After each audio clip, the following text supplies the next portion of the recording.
जय श्री राम दोस्तों, आज हम लोग श्री रामचरितमानस का रिव्यू करेंगे। आखिरकार इस पुस्तिका में हम लोगों को क्या क्या देखने को मिलेगा। जैसे कि इसमें आपको सचित्र सटीक मोटा टाइप आपको हर भाषाओं में उड़ीसा, तेलुगु, मराठी, गुजराती, कन्नड़, अंग्रेजी, नेपाली, असमिया में भी सभी भाषाओं में हमको श्री रामचरितमानस उपलब्ध है, जिसके टीकाकार हैं हनुमान प्रसाद पोद्दार जी।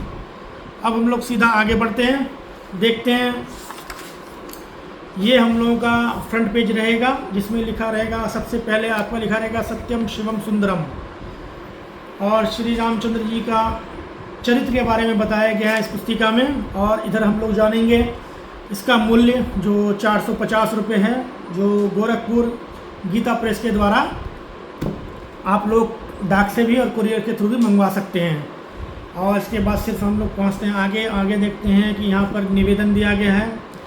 निवेदन में आप लोगों को कुछ जानकारियाँ दी गई होंगी, जिसको आप इसको खरीदने के बाद इसको आप पढ़िएगा और जानने की कोशिश करिएगा कि हमारे महात्मा के बारे में, इसमें श्री रामचरितमानस के बारे में क्या लिखा गया।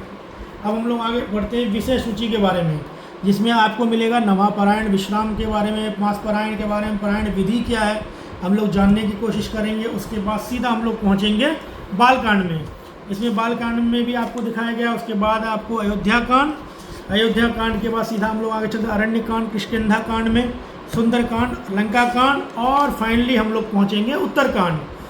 तो यानी इन सातों कांडों में हम लोगों को शुरू से लेकर यानी श्री रामचंद्र जी की जो भी यात्राएं हैं, जो श्री रामचंद्र जी से लेकर मर्यादा पुरुषोत्तम श्री रामचंद्र जी बनने तक की सारी कहानियाँ इसमें लिखी हुई हैं, जिसको पढ़ने से हम लोग अनेकों प्रकार के ज्ञान प्राप्त कर सकते हैं। अब हम सीधा आते हैं नवापारायण के बारे में। इसमें आप अगर हम लोग 9 दिनों में इसको करना चाहें तो किस प्रकार हम लोग करेंगे, इसके बारे में ये विवरण दिया गया है। इसके बाद सीधा हम लोग पहुँचेंगे मास पारायण के बारे में, कैसे कैसे हम लोगों को विश्राम करके इस कहानी को 30 दिनों में पूरा करना है। उसके बाद फिर हम लोग पहुँचते इधर आपको अच्छे से दिखाया गया पारायण विधि। उसके बाद आवाहन मंत्र, सब कैसे कैसे हम लोग भगवान का आह्वान करेंगे, जो इसको पाठ विधि है, इसकी आचमन विधि, करन्यास, हृदयन्यास और ध्यान के बारे में बताया गया है। इसके बाद सीधा और आ जाइए श्री नारद जी महाराज के पास। नारद जी महाराज के बिना सारी की सारी कहानियाँ अधूरी लगती हैं, जो इसमें माया मुक्त नारद जी के बारे में भी आपको बताया गया है।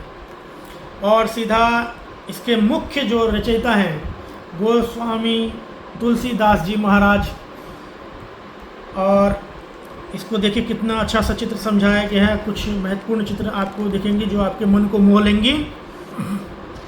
धीरे धीरे इसमें और भी श्री रामचंद्र जी के बारे में दिखाया गया है, कैसे हनुमान जी से उनकी पहली मुलाकात हुई, हनुमान जी कैसे लंका को गए, इसके बारे में आपको दिखाया। रावण से मंदोदरी का विनती करना, और इसके बाद लंका से सीता जी को वापस अपने अयोध्या में लाने तक की कहानी इसमें बहुत ही सुंदर सचित्र समझाई गई है।